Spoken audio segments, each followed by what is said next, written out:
Joseph Smith, Jr. is remembered as the visionary founder of a new American faith, a man whose revelations and leadership gave birth to the Church of Jesus Christ of Latter-day Saints.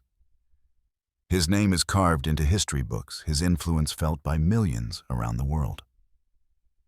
But while history remembers Joseph the prophet, far fewer know the story of Joseph the father.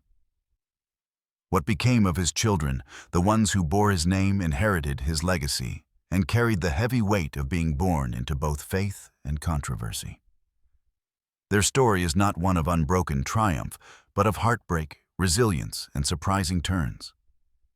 For the Smith family, joy and sorrow often came hand in hand. Some of Joseph and Emma's children never lived long enough to walk or speak, their names recorded only on small headstones.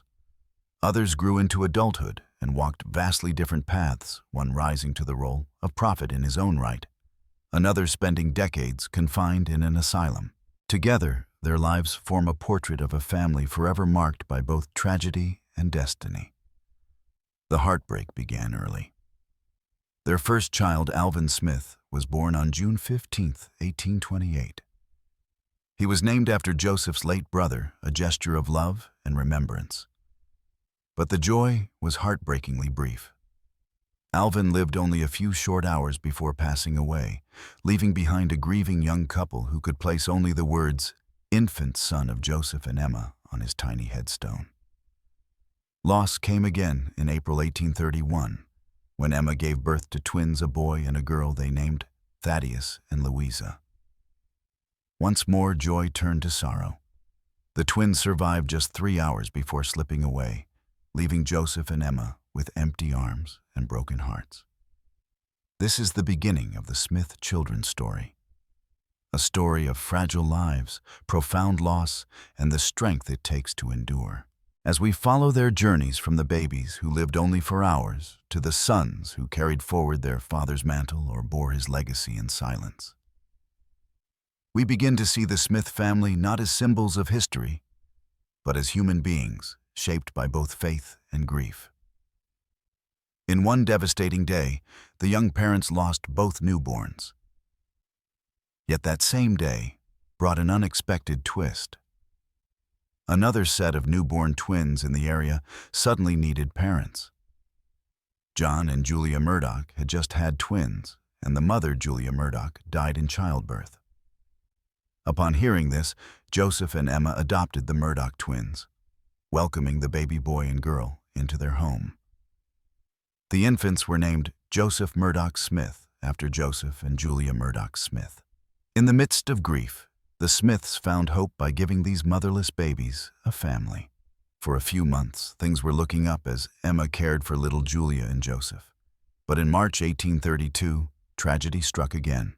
A violent mob attacked Joseph Smith's residence at night, seeking to harm him.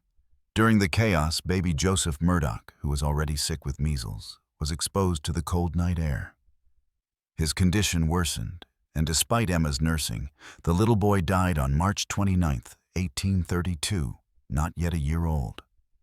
The cause was likely measles combined with pneumonia from that night of exposure. Another tiny life lost. After so much heartbreak, one adopted child remained, Julia Murdoch Smith, the only daughter in the family. Julia became the cherished light of Joseph and Emma's home, a reminder that hope could still follow despair. Growing a family amid turmoil. Despite these early sorrows, Joseph and Emma didn't give up on having children. Finally, they saw some success. Emma gave birth to Joseph Smith on November 6, 1832. A healthy baby boy who survived and thrived. After him came Frederick Granger Williams Smith in 1836 and Alexander Hale Smith in 1838. For the first time, the Smiths had multiple children laughing and playing under their roof. You can imagine their relief watching little Joseph III, Frederick, and Alexander grow past the perilous infancy stage that so many of their siblings never escaped. Life around the Smith household was anything but calm. Joseph Sr. was leading a fast-growing and controversial religious movement, which meant the family moved often and faced hostility. They started in Ohio, were driven out of Missouri, and finally settled in Nauvoo, Illinois by 1839. Through all these upheavals, often fleeing angry mobs, Emma somehow kept her young ones safe. By the early 1840s in Nauvoo, the Smith family at last had a bustling home. Joseph III was a curious schoolboy, Frederick a sweet toddler, Alexander an energetic little tyke, and Julia a nurturing older sister to them all. Joseph Sr., though busy with church affairs, doted on his kids when he could. For a moment it seemed the years of heartbreak might be behind them. Yet more trials came.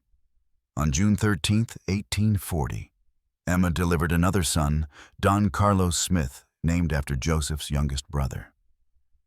Little Don Carlos brought joy, but he would not live long. In the summer of 1841, a deadly illness, likely malaria, swept through Nauvoo. Baby Don Carlos caught it and died in August 1841 at just 14 months old. The family mourned yet another cruel loss. Then in February 1842, sorrow struck again when Emma gave birth to a stillborn son on February 6th. The little boy never drew a breath and was not given a name. He was the last child Emma bore before fate intervened in an even more dramatic way. By mid-1844, Joseph and Emma had endured incredible loss, but still had hope. Out of 11 children born or adopted into their family, 5 were alive.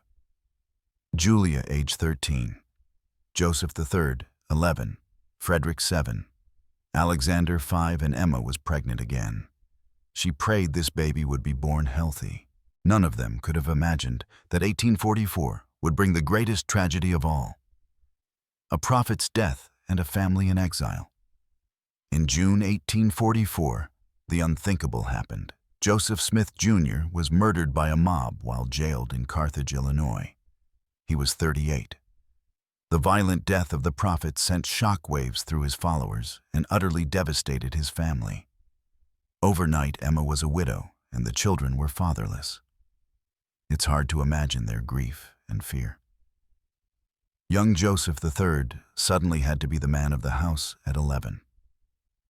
Little Alexander, Frederick, and Julia had lost their hero, and unborn baby David would never even meet his father. A few months later, on November 17, 1844, Emma gave birth to David Hyrum Smith, named for his father, and for Uncle Hyrum, who died with Joseph. David was a frail but sweet baby, a posthumous child born into a family struggling to find its footing after such a terrible blow. Meanwhile, the church Joseph founded was at a crossroads. With Joseph gone, several leaders vied to take his place.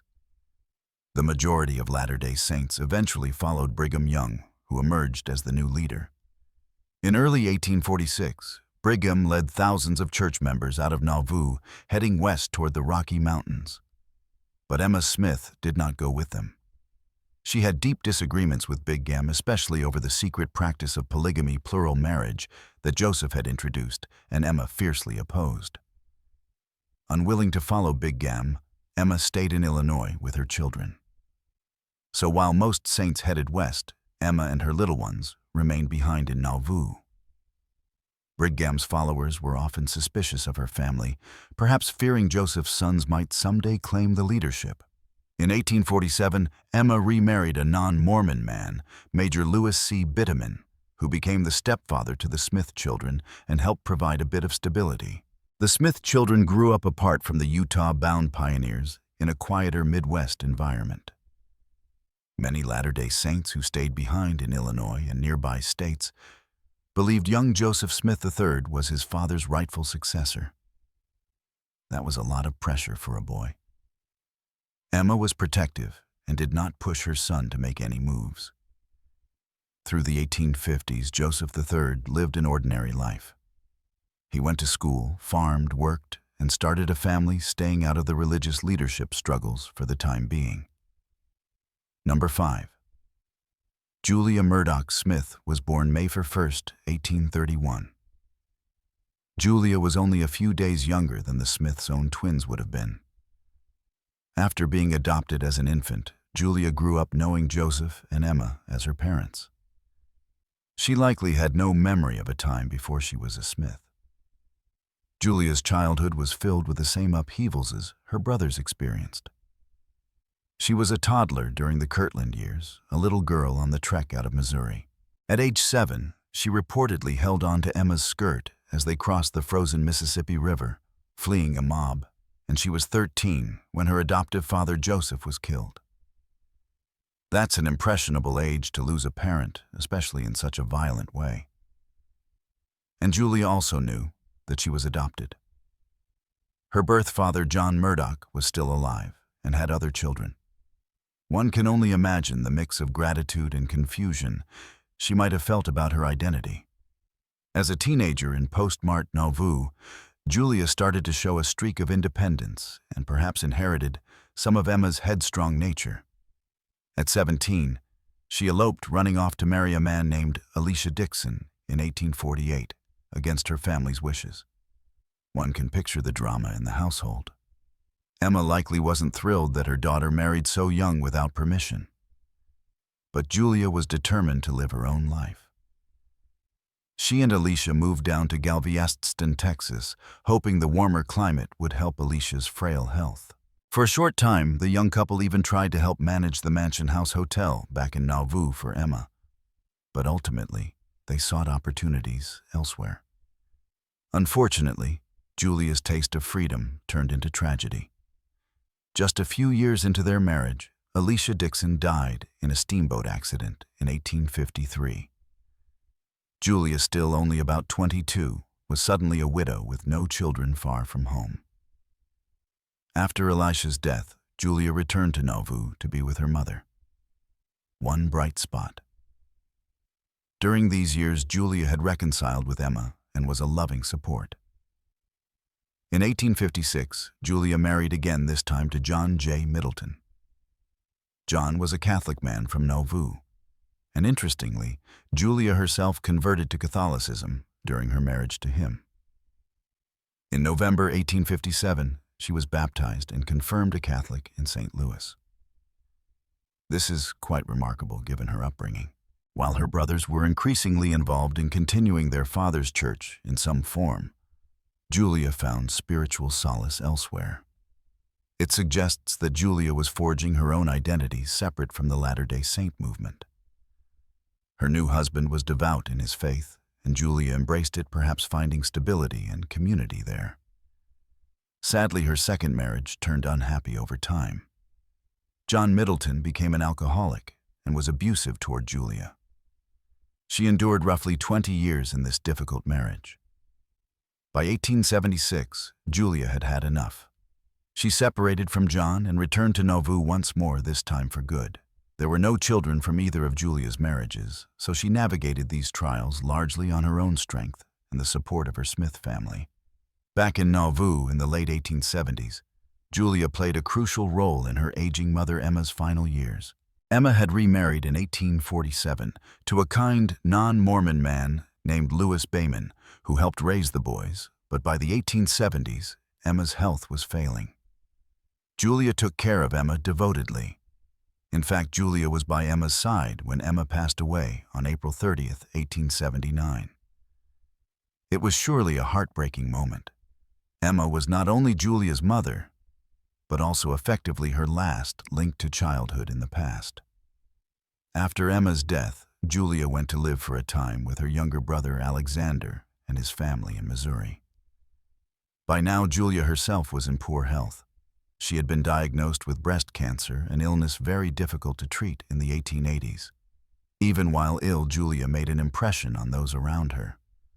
Her niece Alexander's daughter later wrote that Aunt Julia was a marvelous storyteller who entertained the children with tales from her adventurous life, a life that seemed as brilliant and wonderful and proud as the glowing pages of a fairy tale, and at last as sad and unlowly as the most ordinary of life stories.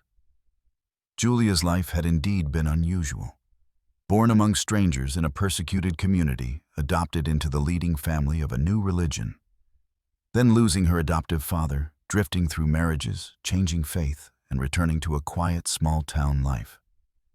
In the spring of 1880, with her cancer worsening, Julia chose to travel back to Nauvoo to visit some old family friends, the Moffat family. Perhaps she wanted to see her childhood hometown and reminisce in her final days. While staying with her friends, Julia's condition deteriorated. She passed away on September 10, 1880, at the age of 49, the same age her father Joseph had been at his death. Actually, Joseph was 38, but 49 was relatively young nonetheless. Julia died in the city that had been built by her father's followers, now quiet and emptied of the early saints. Fittingly, though she had become Catholic, she remained connected to Nauvoo in death. Julia was buried in Nauvoo's St. Peter and Paul Catholic Cemetery. With no children of her own to remember her, it seemed Julia might fade into obscurity. For many years her grave was unmarked, but her memory was not forgotten. In 2003, descendants of the Smiths and Murdochs gathered to place a proper marker on Julia's grave, inscribed with the words that truly fit her story: gone, but not forgotten. Number 4. Joseph Smith III was born on November 6, 1832. And, as we recounted, he miraculously survived childhood when his older siblings did not. By the time he was 11, Joseph III had seen and experienced a lot. The violence in Missouri, the death of siblings, and finally his father's assassination. It's often said that Joseph III was a thoughtful, observant child. And one can imagine a serious boy having to grow up fast after 1844. There's a remarkable story that during the Missouri imprisonment in 1839, Joseph Smith, Jr., the prophet brought little Joseph III into Liberty Jail and, placing his hands on the boy's head, declared that Joseph III would be his successor someday if he lived righteously. Whether this blessing happened exactly as later described is debated. But many early church members believe Joseph III was literally born to lead after his father. However, in 1844, Joseph III was just a child, so leadership passed to others. Still, the idea of lineal succession, that the prophet's son should eventually lead, lingered especially among members who did not follow Brigham Young West. In the years immediately after his father's death, Joseph III led a relatively quiet life in Nauvoo with Emma. As a teenager, he got an education, helped his mother, and watched various factions of the church vie for power around him. Different would-be leaders like James Strang actually approached the Smith family trying to gain support, perhaps hoping Joseph III would lend legitimacy to their claims. But Emma and her children stayed out of the fray for a time. Joseph III was baptized at age 11, some 7 months before his father's death, as it happened. But he didn't immediately step into any church leadership role. By his early 20s, Joseph III was a young man of character, described as pragmatic, calm, and moderate. The pivotal moment came in 1860, when Joseph III was 27 years old. A group of Latter-day Saints who had not gone west, many scattered through the Midwest, invited Joseph Smith III to become their leader and reorganize the church that had been left fragmented since Joseph Jr.'s death. Emma Smith wholeheartedly supported her son in this decision. So it was that on April 6, 1860, Joseph Smith III stood up at a conference in Amboy, Illinois, and accepted the role as prophet president of the Reorganized Church of Jesus Christ of Latter-day Saints, RLDS. In doing so, he fulfilled those earlier expectations that he would carry on his father's mantle, albeit in a different branch of the movement than Brigham Young's Utah Church. Joseph III's leadership gave new life to the Midwestern Saints. He served as president of the RLDS Church from 1860 until his death in 1914. A remarkable 54-year tenure, guiding the church that today is known as the Community of Christ. Joseph Smith III's life was long and full. He was known for his gentle yet firm style of leadership, earning him the nickname, the Pragmatic Prophet. He strongly opposed plural marriage polygamy and frequently spoke out against it, which set the tone for the RLDS Church's doctrines. They rejected polygamy and other controversial practices, positioning themselves as keepers of Joseph Smith Jr.'s original teachings without the later Nauvoo-era innovations. Joseph III also steered his church through reconciliation efforts and doctrinal moderation. For example, under his leadership, the RLDS church was relatively progressive for its time. It even ordained African Americans to the priesthood long before the Utah LDS Church would. He tried to maintain a respectful relationship with Brigham Young's church while asserting his own group's legitimacy as the true continuation of his father's foundation. At one point, Joseph III even visited Salt Lake City and met with Brigham Young's people, which must have been a fascinating encounter. The prophet's son in the stronghold of the church, led by Big Gam. While differences remained, Joseph III earned respect for his integrity on both sides of the divide. On the personal front, Joseph Smith III managed to find some of the familial happiness that had eluded his parents. He married Emmeline Griswold in 1856. The wedding was actually performed by a Presbyterian minister, interestingly enough, since at that time there was no formal LDS or RLDS church structure in Nauvoo. With Emmeline, Joseph had 5 children. Sadly, Emmeline passed away in 1869, leaving Joseph a widower with young kids. Tragedy was no stranger to this family, even in the next generation. However, Joseph III found love again and remarried Bertha Madison, later in 1869. Bertha and Joseph had 9 children together, a big lively household that must have filled Joseph III's home with the kind of bustling family life his own childhood lacked. After Bertha died in 1896, Joseph III, now in his 60s, married a 3rd time to Ada Rachel Clark in 1898, and they had 3 more children, all told. Joseph Smith III fathered 15 children across his 3 marriages, a rather incredible number, especially knowing his mother Emma had lost so many of her babies. One might say Joseph III helped reverse the family's curse of child mortality, as most of his children survived to adulthood. In fact, by the time of his passing, Joseph III had dozens upon dozens of grandchildren. Today, hundreds of descendants trace their lineage back to him. One count in 2007 found 350-plus known descendants of Joseph III. Joseph Smith III passed away on December 10, 1914, at the age of 82 in Independence, Missouri, which had become the headquarters of the RLDS Church. He was the last surviving child of Joseph and Emma. Think of the span of his life.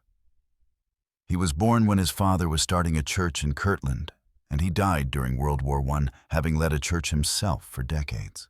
Through him and his posterity, the Smith family line continued to have a major influence in the Latter-day Saint movement well into the 20th century. In fact, his son, Frederick Madison Smith, and grandsons would go on to lead the RLDS Church after him, creating a sort of Smith family dynasty in that branch. Number 3. Frederick Granger Williams Smith was born on June 20, 1836, in Kirtland, Ohio, at a time when his parents were busy establishing the church and building the first temple. He was named after Frederick G. Williams, a counselor to Joseph Smith Jr., and a close family friend, which shows the esteem Joseph had for Frederick G. Williams. As a child, young Frederick lived through the chaotic Missouri years, though he would have been too little to remember much. He was just 8 years old when his father was killed in 1844. That's awfully young to lose a dad. And like his brothers, Frederick would have grown up under the care of a widowed Emma in Nauvoo. By all accounts, Freddie, as his family might have called him, was a kind-hearted, gentle boy.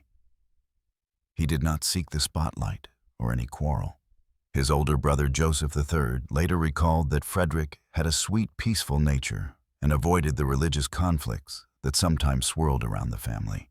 This temperament might explain why Frederick was slower to get involved when Joseph III reorganized the church in 1860.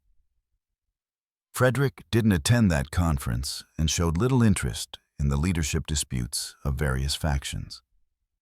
He seemed content to lead a private life. As a young man, Frederick helped around the farm in Nauvoo and stayed close to his mother Emma. On November 13, 1857, at age 21, Frederick married a woman named Anna Marie Jones. It must have been a joyous occasion for Emma to see another of her children marry. A year later, in 1858, Frederick and Anna welcomed a daughter whom they named Alice Frederica Smith. It looked like Frederick was on his way to a modest but fulfilling life, working the family farm, raising a child, and staying out of controversy. But fate had other plans. In early 1862, at just 25 years old, Frederick fell gravely ill. Based on descriptions, historians think it may have been tuberculosis or a similar wasting illness. Now, here's where Frederick's story takes a tragic turn that almost feels like something out of a melodrama. As Frederick's health declined, instead of reaching out for help, his wife Anna grew overwhelmed and left him alone on the farm to go to her mother's home. It's hard to know her motivations. Perhaps she panicked or didn't know how to care for him. But the result was that seriously ill Frederick was left in a cold house with no one to tend him. In a stroke of fortune or divine timing, Joseph Smith III happened to come by the farm and found his brother Frederick desperately ill alone with no firewood and no food at hand. One can imagine Joseph III's shock and anguish at seeing his gentle brother in such a state. Joseph immediately brought Frederick into the town, to the mansion house, I believe, to their mother Emma, who was well known for her nursing skills and herbal remedies. Emma did everything she could. She had cared for the sick many times and surely fought for her son's life with every remedy she knew. But despite their efforts, Frederick could not recover. On April 13, 1862, some sources say April 27, 1862. But in either case, that spring Frederick Granger Williams Smith passed away in Nauvoo. He was just 25 years old, and it had been less than 18 years since his father's martyrdom. For Emma, losing Frederick must have reopened old wounds. Another child gone too soon. For Joseph III and Alexander, it was a devastating blow as well. They were a tight-knit sibling group, and suddenly the brother just younger than Joseph was gone. Frederick's death had some sad after-effects. His young widow Anna left Nauvoo with their little daughter Alice and eventually remarried. She seemingly expected that the Smith family might give her some inheritance or support from Frederick's share of family property. But Frederick died without owning anything significant. Emma was not wealthy and was actually struggling herself, so there wasn't anything to give. This led to a bit of estrangement. Alice, Frederick's daughter, grew up mostly away from the Smiths, and she never really knew her father's family while young. It wasn't until she was grown that Alice reconnected a little with her Smith relatives. Unfortunately, Alice Frederica never married and had no children of her own. When she died years later, Frederick's line ended with her. There are no living descendants of Frederick Granger Williams Smith. Number 2. Alexander Hale Smith was born June 2nd, 1838, was Joseph and Emma's third surviving biological son. If Joseph III carried the mantle of leadership and Frederick symbolized quiet devotion, Alexander was the adventurous yet loyal soul of the family.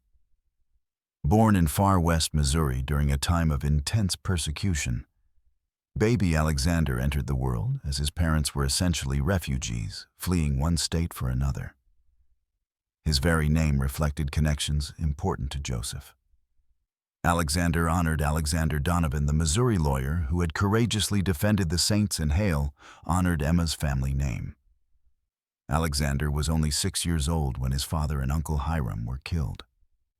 So, like Frederick, he grew up with only faint memories of his father. However, Alexander did remember a childhood filled with moving around and seeing the struggles of his people. Perhaps because of that, he developed a deep hatred for oppression and injustice. According to family accounts, as a young man, Alexander was described as fun-loving and outdoorsy. He enjoyed sports, hunting, fishing, and boating along the Mississippi. Life in Nauvoo for him had some semblance of normalcy after the main body of saints left. He wasn't crossing the plains or anything. He was fishing on the river and tending farm animals. Emma also took in boarders at the mansion house. So Alexander grew up around that environment. Among those who stayed in Nauvoo was a little English girl orphaned and taken in by Emma Elizabeth Lizzie Kendall. Lizzie was 5 years younger than Alexander and basically grew up under the Smiths' care. As the years passed, a romance bloomed. The dashing Alexander married his childhood friend, Elizabeth Agnes Kendall Lizzie, on May 23, 1861. They were a devoted couple and would go on to have 9 children together, finally giving Emma some grandchildren to spoil. At first, Alexander didn't show much interest in the religious leadership question. When brother Joseph III reorganized the church in 1860, Alexander did not immediately join the RLDS movement. He was somewhat indifferent or cautious. But then the tragedy of Frederick's death in 1862 shook him deeply. Alexander worried about Frederick's soul because Frederick had died without being baptized into any church. According to Alexander's later account, he prayed earnestly about this and felt a spiritual reassurance that his brother was at peace and that ordinances could be taken care of later. This experience moved Alexander profoundly. In May 1862, not long after Frederick's passing, Alexander agreed to be baptized by Joseph III in the Mississippi River. From that point on, Alexander threw his energy into the reorganized church with a passion. Alexander Hale Smith became one of Joseph III's strongest supporters and a tireless missionary. He literally spent decades traveling all over the United States, preaching and organizing congregations for the RLDS Church. He even ventured into the stronghold of the LDS Church, Utah. Alexander made multiple trips to Utah and the western frontier, where he boldly bore testimony against practices like polygamy, which he and his brothers staunchly opposed. In fact, Alexander publicly denounced Brigham Young while in Utah, which he later said put him in personal danger. But he was fearless about speaking his mind. The Utah LDS members saw him as the prophet's son, which must have been quite an event whenever he visited. Some likely hoped he'd join them, but Alexander's loyalty was with his brothers and the RLDS cause. Over the years, Alexander held many important roles in the RLDS Church. He served as a missionary on the Western Slope, meaning he had responsibility from Colorado to California and up to the Pacific Northwest, at times basically the frontier regions. He helped establish branches of the church in places like California, Nevada, Idaho, and even in the Pacific Islands. He later became an apostle in the RLDS Church, was ordained as the patriarch in office, which gave blessings akin to how his uncle Hyrum had been an LDS patriarch, and even served as a counselor in the first presidency of the RLDS Church alongside his brother Joseph III. Alexander was truly a churchman through and through. But with that dedication came sacrifice. Alexander's extensive travels meant he was away from home a lot. One of his daughters later wrote a bit sadly that in over 25 years of marriage, Alexander had been home for only about 10 years total. The rest of the time he was off on missions. His wife Lizzie and their children often had to manage without him, which was hard on the family. Alexander's daughter Emma Bell loved her father and was proud of his service. But she admitted it was lonely for the family to have him gone so often. It's a reminder that even in doing noble work, there are personal costs. Despite these challenges, Alexander and Lizzie remained devoted to each other until Lizzie's death in 1897. They had been married 37 years by then. Alexander had a long life as well. In his later years, he settled for a time in Independence, Missouri, near Joseph III, and also in Lemonnier, Iowa, which was another RLDS center. Interestingly, he could never quite let go of his animosity toward the Utah Church's practices. He would debate and refute what he saw as the excesses of Brigham Young. Young's church whenever he got the chance. Yet on points of shared belief like the Book of Mormon, he was a firm witness, strengthening many people's faith. Alexander Hale Smith died on August 12, 1909, while visiting Nauvoo, of all places. He was 71 years old. They buried him in Lemonnier, Iowa, where many of the Smiths eventually settled. At the time of his death, Alexander had lived to see the new century and was revered in the RLDS community. His legacy was not just spiritual, but also literal. He and Liz's 9 children all survived to adulthood, a significant feat in those days, perhaps benefiting from improved health knowledge. Alexander left behind an extensive posterity. He reportedly had 48 grandchildren, almost all of whom lived to adulthood, and many great-grandchildren. As of the early 20th century, you could find Alexander's descendants in nearly every state and even abroad in places like Australia and the UK. Through Alexander's family line and Joseph III's, the Smith name carried on vibrantly. To this day, many people with the last name Smith and other surnames as descendants branch out can proudly say they are direct descendants of the prophet Joseph through these sons. Number 1, David Hyrum Smith was born on November 17, 1844. David's birth was unique in that it occurred after his father's death. Joseph never saw his youngest son, though he had named him in advance as David Hyrum. Growing up, David would have heard endless stories about the father and uncle he was named after, Joseph and Hyrum the martyrs. This endowed his life with a sort of aura from the start. He was sometimes called the last Mormon prophet's son in reverent tones by those who believed he too might have a great destiny. But David's fate would turn out to be quite different from what anyone expected.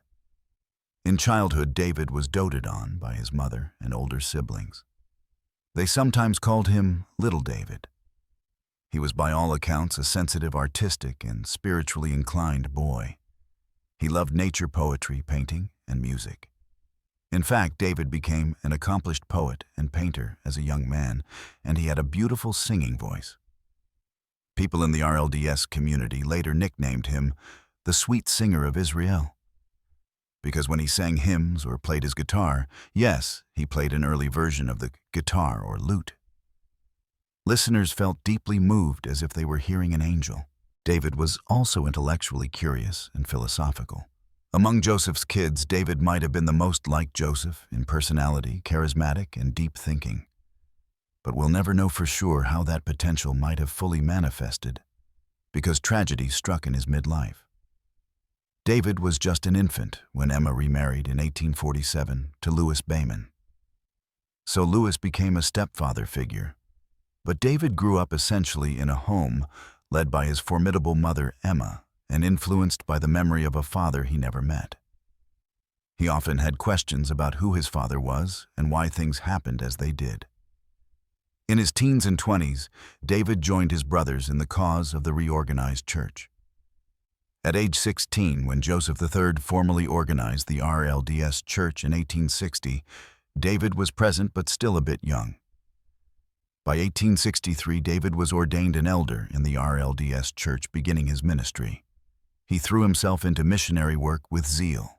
Between 1865 and 1873, David undertook missions throughout the Midwest and even out to Utah and California, much like Alexander did. He engaged in debates with preachers from other faiths and even with representatives of the Utah LDS Church.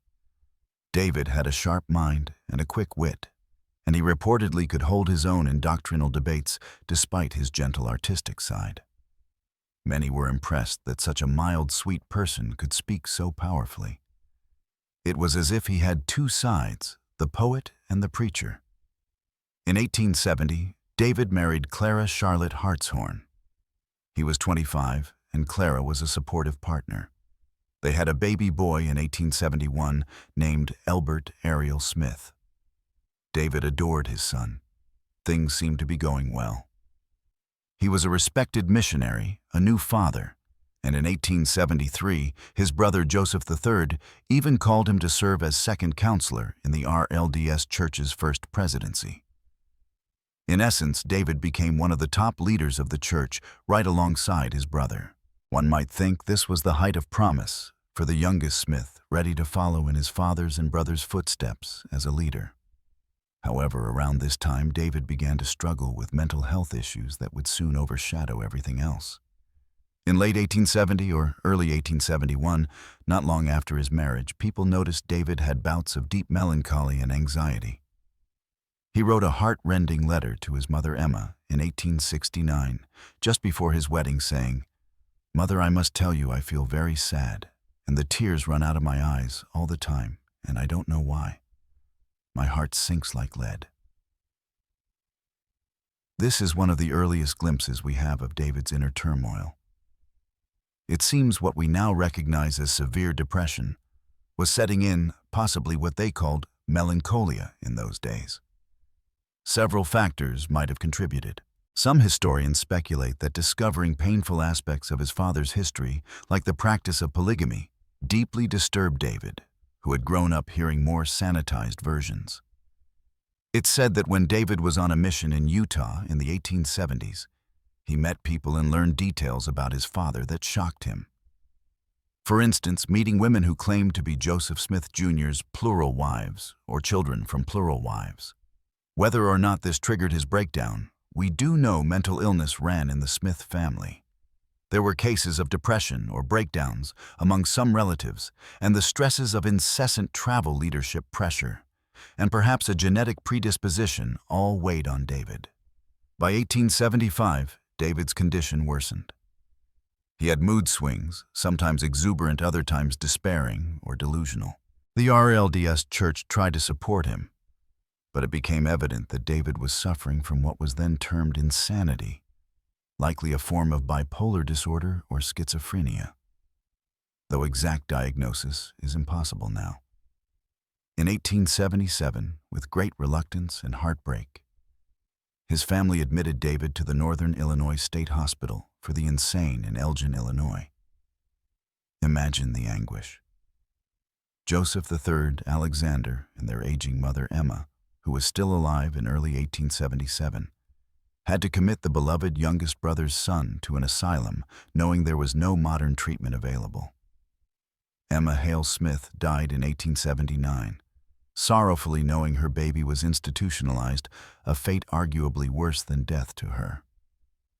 David Hyrum Smith spent the remaining 27 years of his life in the asylum. It's a tragic irony that the boy who never knew his father and was so tender-hearted ended up living out his days in such a state. Family and friends visited him when they could. There are reports that sometimes David was lucid and gentle, playing his violin or singing for other patients, and other times he was caught in delusions. One report says he sometimes thought he was a reincarnation of some ancient figure. David Hyrum Smith's life was a story of promised talent and deep suffering. His years in the asylum left scars not only on him, but on the family and the church that loved him. When he passed away on August 29, 1904, at the age of 59, it marked the closing of a particularly sorrowful chapter in Joseph and Emma Smith's family line. By then, only Joseph III remained, and within a decade, even he would be gone. For many, David's death symbolized the fading of a generation that had carried the direct weight of both their father's faith and his controversies. Yet the RLDS Church did not forget him. Leaders and members mourned the man he might have been, had illness not overtaken him, but they also honored what he had left behind. They published his poetry and hymns, cherishing the artistry that had once been his refuge. One piece, My Mother's Voice, stands out as a tender, almost haunting reminder of his yearning for Emma, for her memory, and for the comfort that was denied him in life. Through his words, David's sensitivity and brilliance are preserved, allowing future generations to glimpse the heart of a man who endured so much.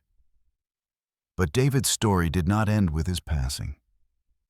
His son, Albert A. Smith, carried the family legacy forward. Albert became a respected leader in the RLDS Church, serving as an apostle and later as presiding patriarch. He guided the community with wisdom and steadiness for many years, and through him, David's line continued.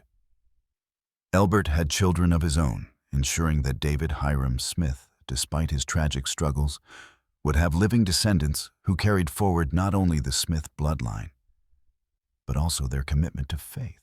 In many ways, the very presence of David's brief ministry and the leadership of his son Elbert helped secure the idea that the Smith family's influence was not confined to Joseph Jr.'s dramatic life and death. Instead, it stretched into the second generation and beyond, entwining their name with the leadership of the RLDS Church across decades. So while David's life ended in sorrow, his legacy was not one of despair. It was one of art of faith and of continuity. Through his poems, through his son's service, and through the descendants who remain, David Hyrum Smith still speaks to us today. His story reminds us that even the most fragile lives can leave behind ripples of meaning, that out of heartbreak can come heritage, and out of loss can come legacy.